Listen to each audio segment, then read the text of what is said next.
NT Ramarao గారు ఎప్పుడూ ఒకటి చెప్పేవారు, సమాజమే దేవాలయం, పేదవాళ్లే దేవుళ్ళని చెప్పిన ఏకైక వ్యక్తి నందమూరి తారక రామారావు గారు.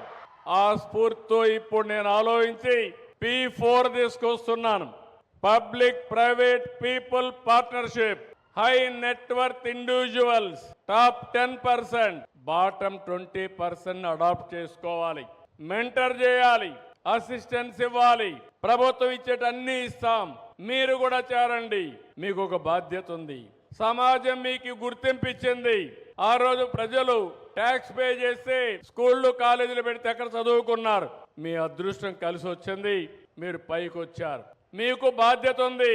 ఒకప్పుడు నేను జన్మభూమి కాలు ఇచ్చాను, బ్రహ్మాండంగా పనిచేశారు ఊర్లకు వచ్చి.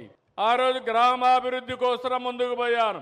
ఇప్పుడు P4 ద్వారా మార్గదర్శి బంగారు కుటుంబం అనే పేరు పెట్టి ప్రజల్ని మూలధనంగా ఆలోచించి ప్రజల జీవితాలను మార్పు చేసే బాధ్యత ఈ మార్గదర్శకులు అప్పచెప్తున్నానని చెప్పి కూడా నేను మీకు తెలియజేస్తున్నా. ఇది జరిగితే మొదటి విడత జీరో పావర్టీ 2029. ఈ రాష్ట్రంలో ఎవ్వరు కూడా నేను చదువుకోలేకపోయానని చెప్పకుండా అందరినీ చదివించే బాధ్యత, ఏ చదువు కావాలంటే ఆ చదువు చదివించే బాధ్యత ఈ ప్రభుత్వం తీసుకుంటాం.